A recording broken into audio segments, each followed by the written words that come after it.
মেছেরে যদি থুতুটুকু ছাপ ফেলাটুকু যদি সই করে নিত তো আল্লাহ শহীদের সওয়াব তাদেরকে দান করতেন। শুধু ছাপ ফেলাটুকু যদি ঠিক করে নিত। হ্যাঁ, আমার নবী বাইতুল্লাহর দিকে মুখ করে থুতু ফেলতে মানা করে, সেটা আদবের খেলাফ, ওই দিকে থু ফেলা যাবে না। আছে এর পরোয়া, বেপরোয়া হয়ে গেছি আজ।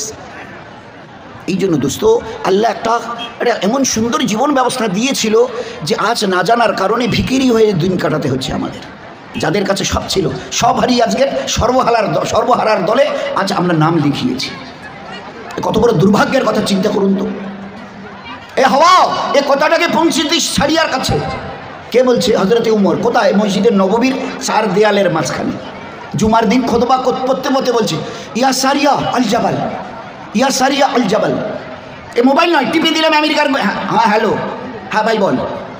খাওয়া দাওয়া হয়ে গেছে? ও টেপাটেপির কোনো বালাই নেই, শুধু জীবনটাকে দিনের উপরে দাঁড় করিয়ে দেন। ফের মাওলা তোমার সঙ্গে এমন ব্যবহার করবে, তাম দুনিয়া থেকে হয়রান হবে। সত্যি এদেরই জীবন বটে, সত্যি এদেরই জীবন বটে।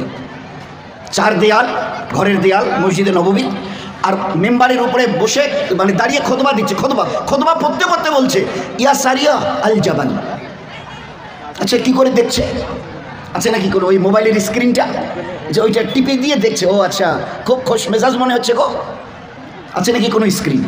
বলেন না। মদিনা থেকে ইরাক, মদিনা থেকে ইরাক কয়েকশো কিলোমিটারের একটা ডিস্টেন্স। হযরত উমরের খুতবায় ওই সারিয়াকে দেখতে, তখন সে ইরাকে জামাত নিয়ে গেছে, দেখতে তার অসুবিধা হয়নি। আর এখান থেকে আওয়াজ লাগাচ্ছে, এ সারিয়া, জামাতের জিম্মেদারের নাম হযরত সারিয়া ছিলেন রাদিয়াল্লাহু আনহু। এ সারিয়া আল জাবাল, একটু পাহাড়ের দিকে তাকা। তো কয়েকশো কিলোমিটার দূরে ইরাকে, তো মদিনার ওটা ইরাক, ওইখান থেকে তার এই আওয়াজ আমিরুল মুমিনের শুনতে কোনো অসুবিধা হয়নি। জীবন দেখিয়ে দিয়েছিল আল্লাহ। সারিয়া দাঁড়িয়ে বলছে, ভাই দাঁড়ান দাঁড়ান, সাথীদের বলছে, ভাই দাঁড়ান। হযরত হাওয়া এতটা গোলাম ছিল যে আওয়াজ সঙ্গে সঙ্গে তার কানে পৌঁছে দিয়েছে। সারিয়া বলছে, ভাই আমিরুল মুমিনিন উমর রাদিয়াল্লাহু তাআলা বলছে পাহাড়ের দিকে তাকাতে। সাথীরা বলছে, হযরত ওনাকে তো মদিনায় ছেড়ে এসেছি। বলে, হ্যাঁ, উনি মদিনা থেকে আওয়াজ লাগিয়েছে, সেই আওয়াজ আল্লাহ আমাকে হাওয়াকে জরিয়া করে আমার কান পর্যন্ত পৌঁছে দিয়েছে। তো দুজন সাথীকে ইশারা করলো, একটু পাহাড়ের দিকে উঠে তাকাও তো।